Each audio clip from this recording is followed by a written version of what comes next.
Assalamualaikum warahmatullahi wabarakatuh. Saya Puji Rahayu Salputri, kelas 6B Ekonomi Syariah, Fakultas Ekonomi dan Bisnis Islam. Di sini, saya akan menjelaskan mengenai tujuan sistem ekonomi Islam untuk memenuhi tugas ujian akhir semester mata kuliah Filsafah Ekonomi Islam.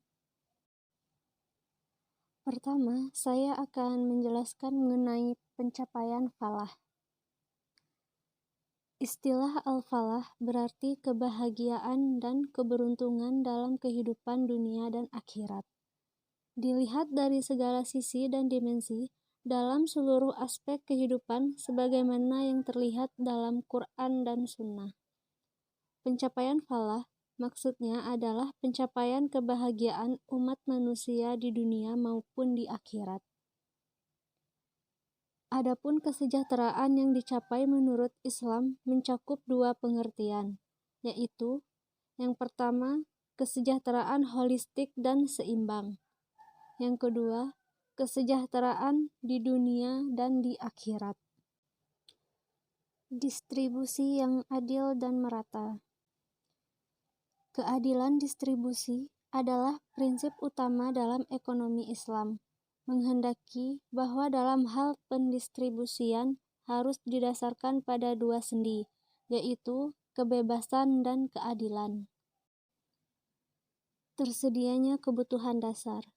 Menurut Al-Syatbihi, kebutuhan manusia dalam Islam terdiri dari 3 macam, yaitu yang pertama, daharuriyat atau primer, adalah kebutuhan paling utama dan paling penting.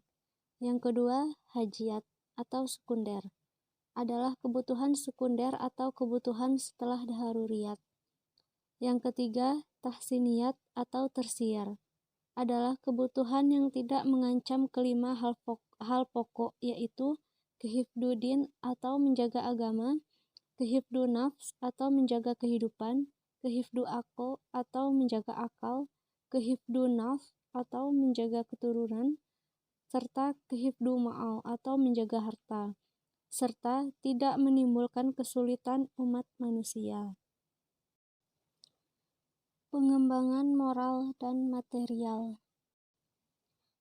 Terdapat beberapa tahapan sejarah perkembangan ilmu ekonomi sebagai ilmu yang bermuatan moral, yaitu yang pertama, bahwa ilmu ekonomi sebelum masa Adam Smith, kecuali mercantilis, bersentuhan dengan filsafat moral.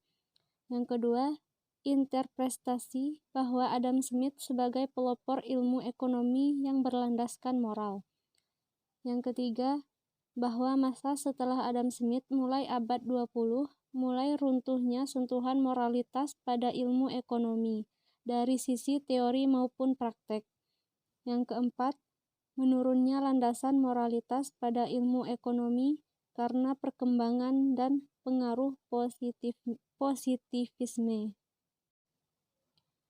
Beberapa tujuan ekonomi Islam lainnya, seperti yang pertama, tegaknya keadilan sosial. Yang kedua, mengutamakan persaudaraan dan persatuan. Yang ketiga, sirkulasi harta. Yang keempat, terhapusnya eksploitasi. Baiklah, mungkin itu saja yang dapat saya sampaikan. Apabila terdapat kesalahan, saya mohon maaf. Saya tutup dengan wabillahi taufiq wal hidayah. Wassalamualaikum warahmatullahi wabarakatuh.